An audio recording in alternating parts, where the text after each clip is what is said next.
Une fin de semaine à l'image des 10 derniers mois. Alors que la Russie poursuit ses offensives sur l'Ukraine, les médias occidentaux, et tout particulièrement français, naviguent à vue pour tenter de se faire encore entendre. Deux mots d'ordre à marteler ad nauseam. D'une part, la sauvagerie et la violence du camp russe qui étrille l'Ukraine. De l'autre part, la pénurie d'armes de l'armée russe en déroute. Contradictoire, me direz-vous ? Oui. Mais encore faut-il pouvoir se poser la question, entre deux bourrages de crâne, ce dont tous les adeptes du petit écran ne sont plus toujours capables. Ces derniers jours ne font pourtant pas exception à la propagande. D'abord, l'agitation de la menace nucléaire. En effet, depuis 10 mois, si l'on en croit nos médias, Vladimir Poutine serait presque assis sur le bouton de l'arme atomique. Ainsi, revient sur le tapis le planeur hypersonique de conception russe, le missile Avangard, qui aurait été mis en service il y a quelques jours sur une base russe au cœur de l'Oural. De portée intercontinentale, il est capable de porter des charges conventionnelles mais aussi nucléaires. Sa réputation réside toutefois sur sa rapidité, plus de 30 km/h, mais aussi par son caractère inarrêtable. En effet, au contraire d'autres armes de cette catégorie, le missile Avangard a la particularité d'avoir une trajectoire irrégulière avec des rebonds sur l'atmosphère, de quoi rendre quasi impensable son interception. Un bijou parfait pour la diabolisation, mais qui cadre toutefois assez peu avec les autres déclarations des mêmes médias occidentaux.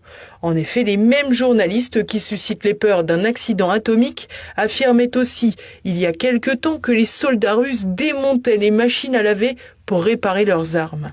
Des armes dont la Russie ne semble pourtant pas manquer lorsqu'elle frappe les infrastructures énergétiques de la capitale ukrainienne. 23 drones iraniens Shahed 136 auraient ainsi été lancés sur Kiev ces dernières heures. Selon l'Ukraine, 18 auraient été interceptés. Reste que ces drones, des munitions rôdeuses, kamikazes, sont très peu coûteuses et faites pour voler en essaim. En d'autres termes, perdre des missiles fait partie du mode opératif. Cet état de fait n'a toutefois pas empêché Moscou de mettre un coup de pression à la Grèce, qui semblait encline à donner une partie de ses missiles anti-aériens S-300, de fabrication russe donc, à l'Ukraine. En effet, la Russie a clairement expliqué qu'il s'agirait là, je cite, d'une démonstration irrationnelle d'hostilité envers la Russie. Une chose est certaine, la Grèce n'aurait pas besoin de ça, et ça pourrait même énerver la Turquie. Quoi qu'il en soit, même si plus d'un quart des drones envoyés par les Russes ont été détruits, Kiev est désormais privé d'électricité, à l'instar de 10 autres régions d'Ukraine, de quoi relativiser encore le narratif des médias. Même hiatus dans l'histoire pour Kherson. En effet, alors que les troupes russes ont quitté la ville pour se déployer ailleurs et notamment avancer sur le front de Bakhmout, dont on parlera ensuite, les médias ont annoncé une reprise de la ville de Kherson par les Ukrainiens. En réalité, on s'aperçoit que la partie de la ville en question est aussi déserte que détruite et qu'en plus les Russes continuent l'offensive aérienne sur les combattants ukrainiens. Une manœuvre logique quand on se souvient que Kherson est l'un des 4 oblasts à avoir convoqué un référendum pour l'annexion ou le rattachement à la Russie fin septembre. En effet, dans la mesure où Vladimir Poutine a proclamé les résultats, il y a bien peu de chances qu'il abandonne le territoire en question.